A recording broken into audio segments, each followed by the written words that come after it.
Alhamdulillah, Alhamdulillah Rabbil Alamin, wassalatu wassalamu ala sayyidil mursalin wa ala alihi wa ashabihi ajma'in.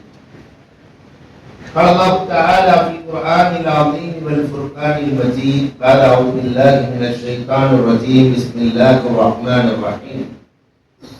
Wa yarfa'illahu alladhina amanu minkum walladhina utul 'ilma darajat. وقال النبي صلى الله عليه وسلم منهومان لا يشبعان منهوم في العلم ومنهوم في المال أو كما قال عليه الصلاة والسلام. صدق الله مولانا العظيم وصدق رسوله النبي الكريم ونحن على ذلك من الشاهدين والشاكرين والحمد لله رب العالمين. புகழ் அனைத்தும் அல்லாஹ் ஜல்ல ஷானஹு தஆலாவுக்கே உரித்தாகும்.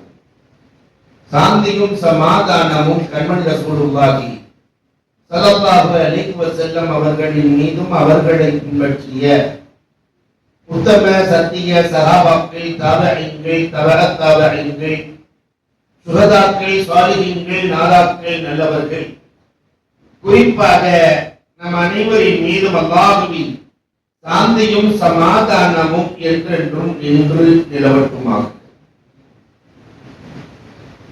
மிகச் சிறப்பான முறையில் நடைபெற்றுக் கொண்டிருக்கிற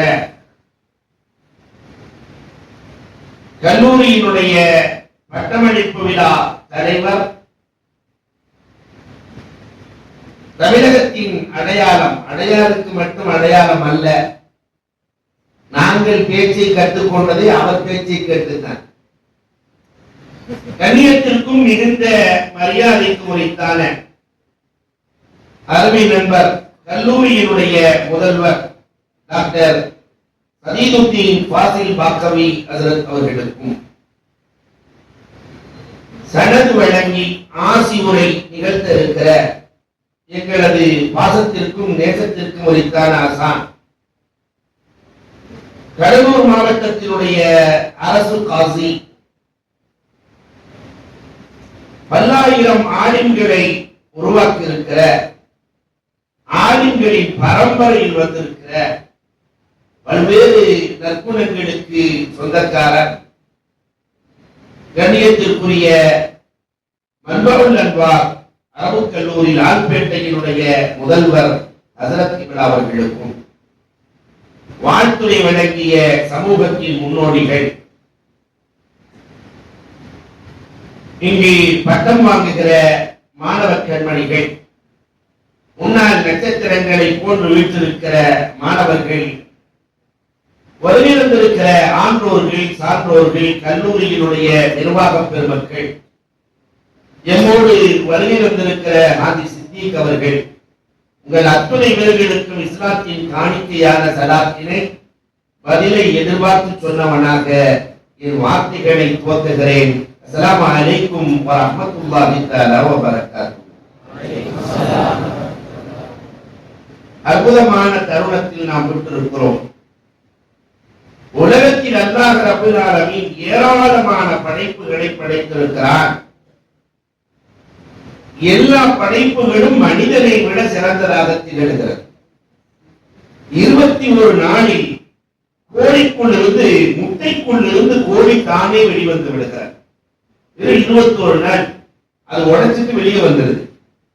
அதற்கு யாரும் கற்றுக் கொடுக்கவில்லை, வெளியே வந்து அழகாக நடக்கிறது. எது தனக்கு உணவு என்று தானே தேடிக்கொள்கிறது. ஆட்டுக்குட்டி பிறந்தவுடன் எழுந்து நடக்கிறார். ஆனால் இந்த மனிதன் 21 நாள் அல்ல, 9 மாதம், ஏறத்தாழ 270 நாள் உள்ளே இருக்கிறார். வெளியே வந்தவுடன் அவனால் நடக்க முடியுமா? நடக்கிறானா? கண்ணிருக்கும் பார்க்க தெரியாது, கையிருக்கும் பிடிக்க தெரியாது, கால் இருக்கும் நடக்க தெரியாது. ஆனால் இவன் அஷ்ரஃபுல் மக்லூக், படைப்பிடங்களில் சிறந்த படைப்பு என்று சொல்லப்படுகிறதே. எதை வைத்து என்றால் அவைகளுக்கு கல்வி ஞானம் இல்லை. ஆனால் இவனுக்கு மட்டும்தான் கல்வி இருக்கிறது. எந்த கண்ணுக்குட்டியும் காலேஜுக்கு போறதில்லை. ஒரு மாடு கவலைப்பட்டு நின்றுச்சு, என்னோட மாடு போய் ஏன் கவலைப்படுறேன்னு கேட்கும் போது என் கண்ணுக்குட்டியை எல்கேஜி யூகேஜியில சேர்க்கணும், எந்த ஸ்கூல்ல சேர்க்கலாம்னு அவங்க கவலைப்பட்டதாக வரலாறு. கல்வியை கொடுத்தல், கல்வியை பெறுதல் இவனுக்கு மட்டும் சொந்தம். தலீம் தாலீம். அந்த வரிசையில் மிகச் சிறந்த தாலீம் இரண்டு கோணங்களிலும் மார்க்கம் உலகம் இரண்டையுமே இணைத்து அழகாக கல்வி தருகிற மதரசாக்கள் ஏராளம் இருக்கிறது. அதில் முதன்மை இடத்தில் இருக்கிற இந்த மதரசாவை அல்லாஹ் கபூல் செய்து அருள் புரிவானாக. அன்பிற்குரியவர்களே, இங்கு கொடுக்கிற பாடம் குர்ஆனையும் ஹதீஸையும் அடிப்படையாக வைத்து வழங்கப்படுகிறது. குர்ஆனை குறித்தும் அல்லாஹ் பரக்கத் என்று சொல்லுகிறான். ஹாதா திக்ருன் முபாரக் என்று அல்லாஹ் சொல்லுவார். இந்த குர்ஆன் இருக்கிறதே தண்ணீருக்கு ஒப்பான, கல்வியை பற்றி பெருமானார் சொல்லுகிற போது பெய்யும் மழைக்கு ஒப்பானது என்றார்கள். குர்ஆனும் தண்ணீரும் எவ்வளவு அழகான ஒப்பீட்டு உவமைகள் தெரியுமா? தண்ணீர் இல்லாமல் மனிதனால் வாழ முடியாது. 4 நாள் சென்னையில தண்ணி இல்லைன்னு சொன்னா சென்னை நாளை போகும் இல்லையா? தண்ணீர் இல்லாமல் வாழ முடியாது. இதை போன்றுதான் குர்ஆன் இல்லாமல் உள்ளங்களில் வாழ முடியாது. உடலுக்கு ஷிஃபா தண்ணீர் என்றால் உள்ளத்திற்கு ஷிஃபா அலா பிதிக்ரில்லாஹி தத்மஇன்னல் குலூப். உள்ளங்கள் நிம்மதி பெறுவது குர்ஆனை வைத்துத்தான். இந்த உள்ளத்திற்கான நிம்மதி குர்ஆன், அது இங்கு கற்றுக் கொடுக்கப்படுகிறது. தண்ணீர் அது இறங்குவதை யாரும் தடை செய்துவிட முடியாது. மழை நீர் இறங்குவதை யாராவது தடை செய்ய முடியுமா? தடை செய்ய முடியாது. இதை போன்றுதான் குர்ஆனின் இறங்குதலையும் உலகத்தில் யாரும் தடுத்து நிறுத்திவிட முடியாது. காலத்திற்கு ஏற்றவாறு குர்ஆனினுடைய கருத்துக்களை தடை செய்ய முயற்சிப்பவர்கள் தோற்று போன வரலாறுகள் ஆயிரம் ஆயிரம். மழை நீரினுடைய கத்ராக்களை உலகத்தில் யாராவது எண்ணி இருக்கிறார்களா? மழை துளிகளை எண்ணியவர்கள் உண்டா? இல்லை. குர்ஆனினுடைய கருத்துக்கள், குர்ஆனில் அடங்கி இருக்கிற இல்முகளையும் உலகத்தில் எண்ணி முடிக்க முடியாது. அவ்வளவு கருத்து சுமைகளை குர்ஆன் வைத்திருக்கிறது. என்ன வேண்டுமானால் எந்த துறை சார்ந்தும் குர்ஆனுக்குள்ளே பேசலாம். அந்த குர்ஆன் தான் கற்றுக் கொடுக்கப்படுகிறது. மழை ஒட்டுமொத்தமாய் இறங்கினால் அழிவுதான் நிச்சயம். சமீபத்தில் சென்னையில் கண்டோம். இதை போன்றுதான் குர்ஆன் ஒட்டுமொத்தமாக இறங்கினார், அது அழிவுதான். அதனால் தான் 23 ஆண்டுகளாய் காலத்திற்கும் தேவைக்கும் ஏற்றவாறு அல்லாஹ் ரப்பல் ஆலமீன் குர்ஆனை சன்னம் சன்னமாய் இந்த உம்மத்திற்கு இறக்கி வழிகாட்டினார். இந்த தண்ணீர் இறந்து போன பூமியை தயாரித்தார். வாடி கிடக்கிற வறண்டு போயிருக்கிற பாலைவனத்தை போன்று வறண்டு போயிருக்கிற பூமியில் மழை நீர் வந்து விடும். பூமிக்குள் உறங்கிக் கொண்டிருக்கிற விதைகளை தட்டி எழுப்பி செடியாக, கொடியாக, காயாக, கனியாக கொடுத்து விடும். இதை போன்றுதான் இறந்து போன இதயங்களை இந்த குர்ஆன் தட்டி எழுப்பும். எத்தனை இறந்து போன இதயங்கள்! துஃபைல் இப்னு அம்ர் தௌசியினுடைய வரலாறை போல 1000 வரலாறுகளை சான்றிற்கு சொல்லலாம். யாரும் நதுவாவுக்கு செல்வார் துஃபைல். முகம்மதை எல்லோரும் பைத்தியம் என்று சொல்லுகிறார்கள். பைத்தியத்திற்கு வைத்தியம் பார்ப்பவன் நான். முகம்மதை காட்டுங்கள், வைத்தியம் பார்க்கிறேன். முகம்மதை காட்டுங்கள், வைத்தியம் பார்க்கிறேன். அப்ப அபூஜஹில் சொல்லுவான், உன்ன மாதிரி ஒரு 7-10 பேர் வந்தான், போய் அவர் மேல பைத்தியம் வைத்தான், நீ போக. சென்றவர்கள் எல்லாம் பைத்தியமான வரலாறு தான் உண்டு. இல்ல, நான் போயே தீருவேன். காதிலே பஞ்சை வைத்துக் கொள். நீ சொல்வதுதான் அவருக்கு கேட்க வேண்டும், அவர் சொல்வது உனக்கு கேட்கக்கூடாது. காதில் பஞ்சை வைத்துக் கொண்டு துஃபைல் இப்னு அம்ர் தௌசி சென்றார். மன் அன்த மா அன்த என்று பெருமானாரை பார்த்து கேட்டார், நீங்கள் யார், என்ன கொண்டு வந்திருக்கிறீர்கள்? ஆனா முஹம்மது இப்னு அப்துல்லாஹ் என்ன கொண்டு வந்திருக்கிறீர்கள்? சூரத்துல் ஃபாத்திஹாவை தான் பெருமானார் ஓதினார்கள். அதிலும் இந்த சூரா பஞ்சு பறந்தது, நெஞ்சு திறந்தது, அஷ்ஹது அல்லா இலாஹ இல்லல்லாஹ் அன்ன முஹம்மதன் ரசூலுல்லாஹ் என்று ஈமான் கொண்ட வரலாறை பார்க்கிறோம். அப்ப அன்புக்குரியவர்களே, கொஞ்சம் எண்ணி பார்க்கிறோம். இறந்து போன இதயங்களையும் இந்த குர்ஆன் தயாரித்தார். மழை துளி ஒரு மழைதான் பெய்கிறது, ஆனால் பல பழங்கள், பல மலர்கள் வெளிப்படுகிறது. அதே மழையை பெற்று ஆப்பிளும் வருகிறது, ஆரஞ்சையும் வருகிறது, மாவும் வருகிறது, பழாவும் வருகிறது. அதே மழை துளியை பெற்று ரோஜாவும் வருகிறது, மல்லிகையும் பூக்கிறது. இதை போன்றுதான் பெருமானார் ஸல்லல்லாஹு அலைஹி வஸல்லம் ஒரே ஒரு பாட புத்தகத்தை தான் கொண்டு வந்தார்கள். தன்னோடு அல் குர்ஆனை மட்டும். இன்னைக்கு எல்கேஜி யூகேஜி தான் எல்கேஜி போகுது இல்லையா? ரசூலுல்லாஹ் தன் தோழர்களுக்கு கொடுத்தது ஒரே ஒரு கல்வி பாட புத்தகம் அல் குர்ஆன் மட்டும்தான். ஏமா எல்கேஜிலேயே 10கேஜி கொடுத்தீங்கன்னு கேட்டா டீச்சர் அழகா பதில் சொல்றாங்க, வருங்காலத்துல வேலை கிடைக்காது, மூட்டை முக்கியாவது பொழைச்சுக்கணும், இப்ப ட்ரைனிங் கொடுக்குறோம் இல்லையா? ஆனா பெருமானார் ஸல்லல்லாஹு அலைஹி வஸல்லம் இந்த ட்ரைனிங் நான் கொடுக்கல. ஒரே ஒரு பாட புத்தகம். ஆனால் அதன் மூலமாக சிறந்த நீதிபதி உபய் இப்னு கஅப் ரலியல்லாஹு உருவானார்கள். சிறந்த கல்வியாளர் அலியும் கரமல்லாஹு வஜ்ஹு உருவானார்கள். சிறந்த மருத்துவர் ஆயிஷா உருவானார்கள்.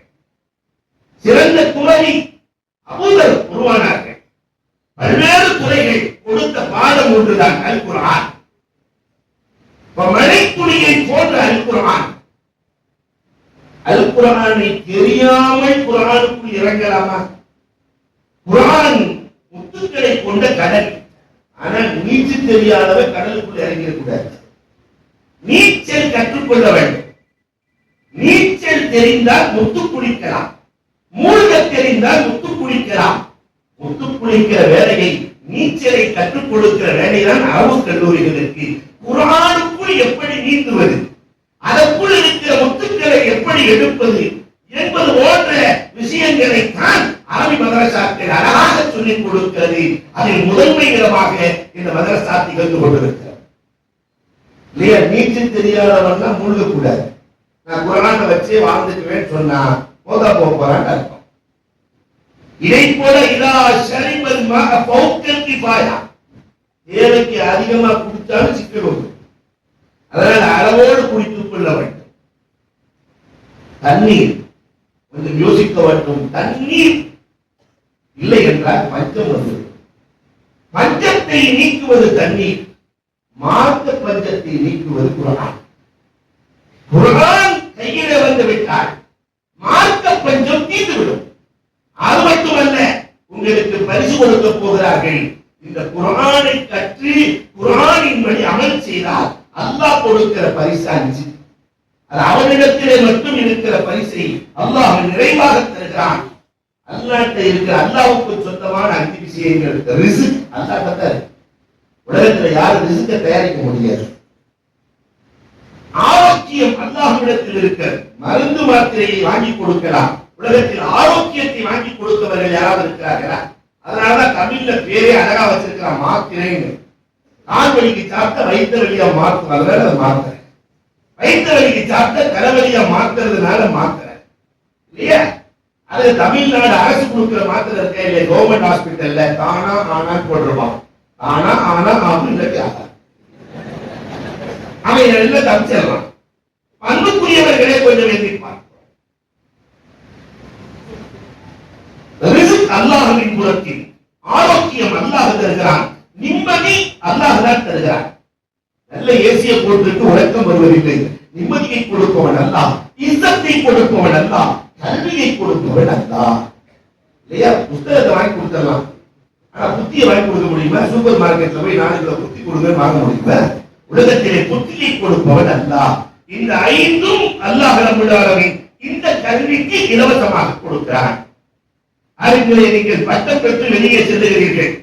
இனிமேல் வாரத்தில் 5 நாள் பிரியாணி சாப்பிட போறீங்க. ரிஸ்கிலேயே உயர்ந்த ரிஸ்க் இல்லையா?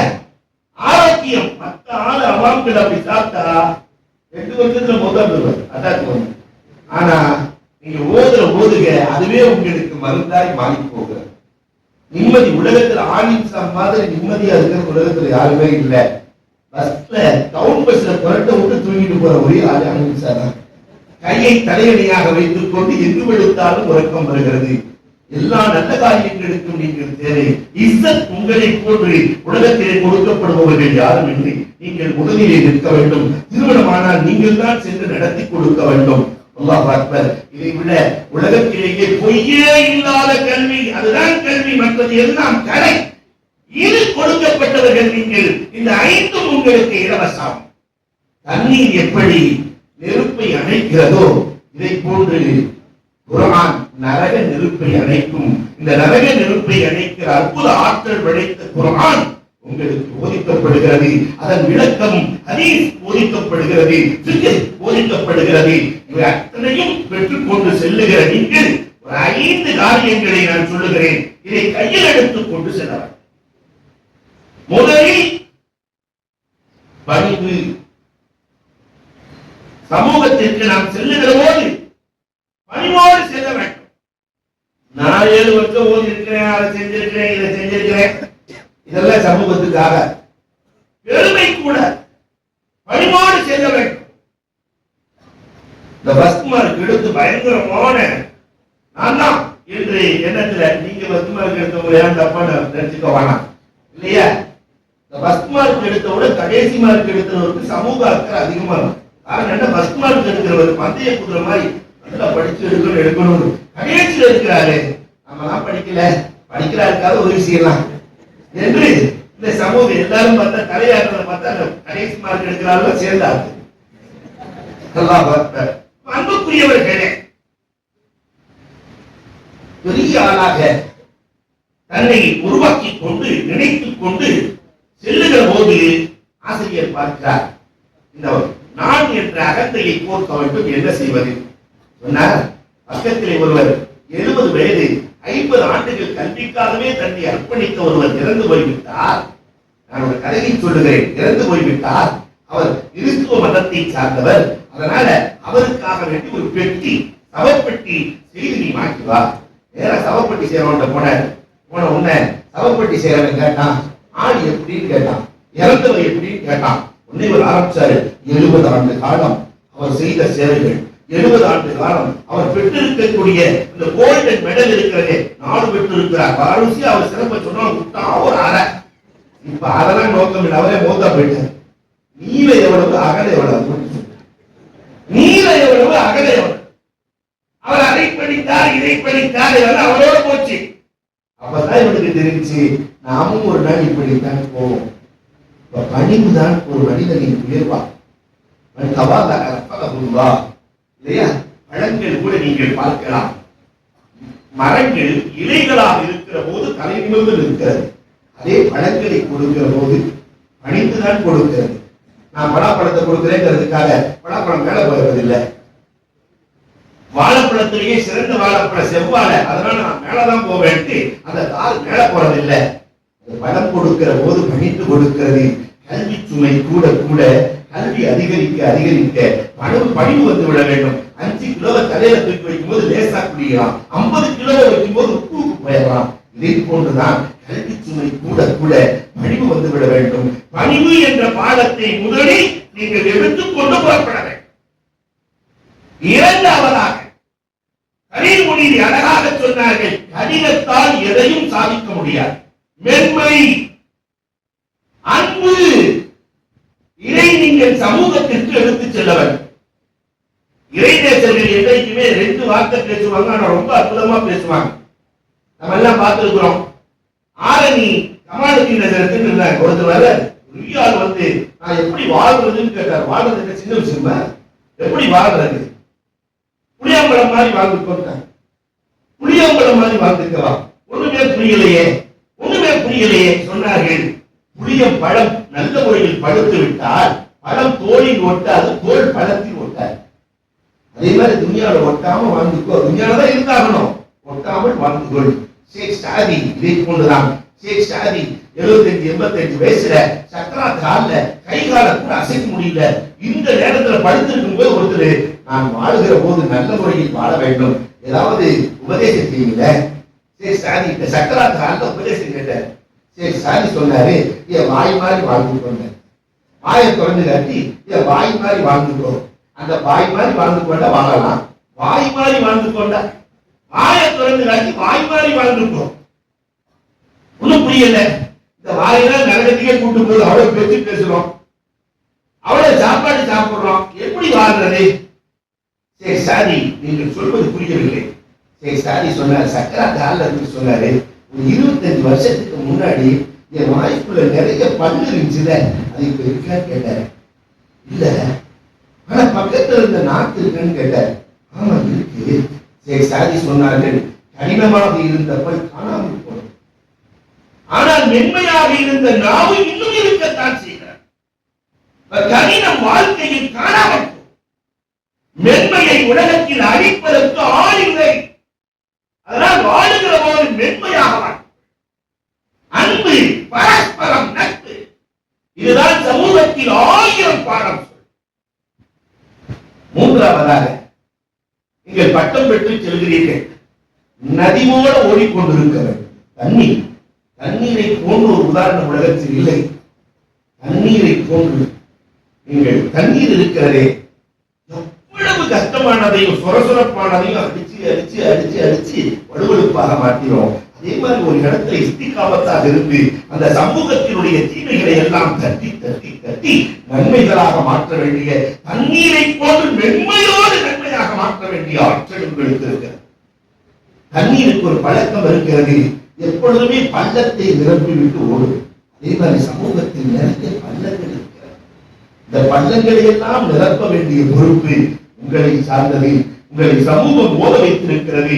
நிறைய பள்ளங்கள், படுகொலிகள், நிறைய சிக்கல்கள், சிரமங்கள், அத்தனையும் நிரப்பவன். தண்ணீர் தானே தேடி சென்று தாகமுள்ள வேர்களுக்கு தாகம் இருக்கிறது. இதே மாதிரி சமூகத்தில் நிறைய தாகத்தோடு இருக்கிறார்கள். அவர்களுக்கு தாகம் தீர்க்க வேண்டிய பொறுப்பு நமக்கு இருக்கிறது. தண்ணீருக்கு பல வடிவம் இருக்கிறது. மேல இருந்து கொட்டுச்சுன்னா அருவி, ஓடினால் ஓடை, பாய்ந்தால் ஆறு, பொங்கினால் ஊற்று, கலந்தால் கடல்.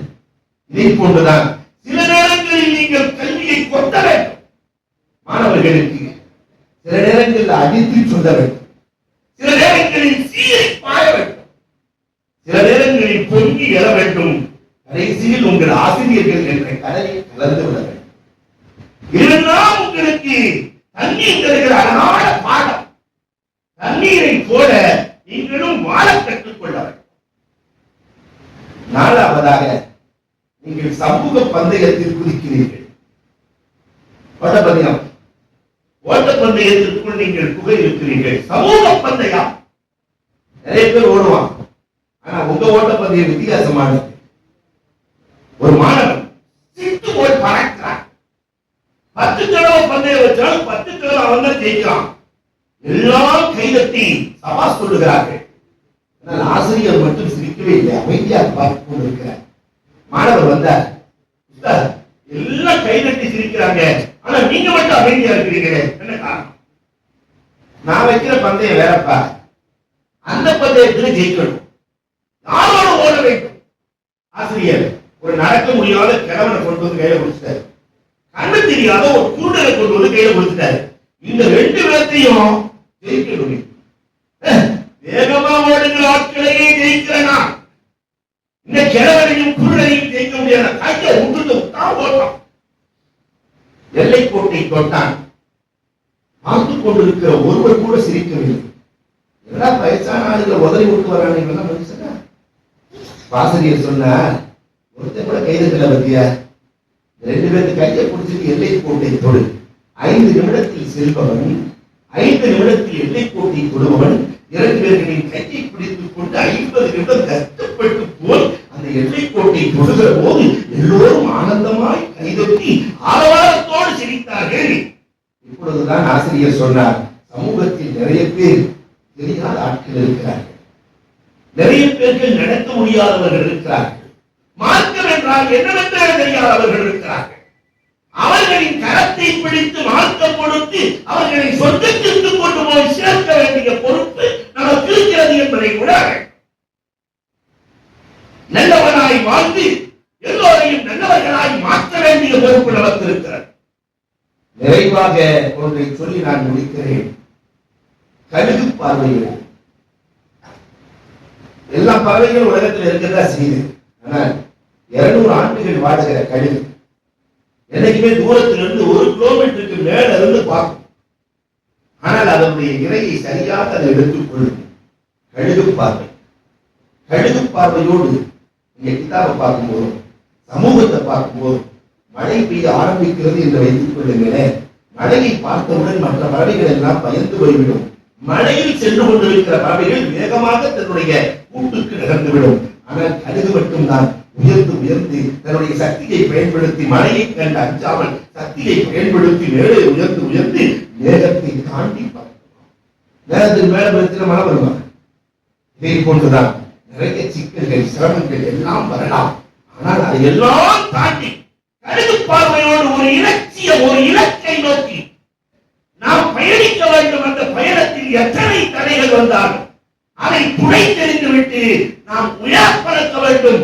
கண்டிப்பாக லட்சியத்தை ஒரு நாள் அடைந்தே தீர்வோம். அல்லாஹ் ரப்பல் ஆலமீன் இந்த மதரசாவையும் இங்கு ஓதுகிற மாணவர் கண்மணிகள் அத்துணை பேர்களையும் அல்லாஹ் பொருந்திக் கொள்வானாக. இதற்கு யாரெல்லாம் உடலால் பொருளால் உள்ளத்தால் துஆவால் உதவி இருக்கிறார்களோ அவர்களுக்கு ஈருலக வாக்கியங்களை அல்லாஹ் நல்குவானாக. இந்த மாணவர்களை உருவாக்கி இருக்கிற ஆசிரியர்களை அல்லாஹ் ரப்பல் ஆலமீன் பொறுப்பேற்று அவர்களுக்கு எல்லா ஹலாலான ஆஜாத்துக்களையும் நிறைவேற்றி தருவானாக என்று கூறி வாய்ப்புக்கு நன்றி கூறி விடைபெறுகிறோம். வாசல் தகவல் நாங்கள் சந்திருக்கிறார்கள்.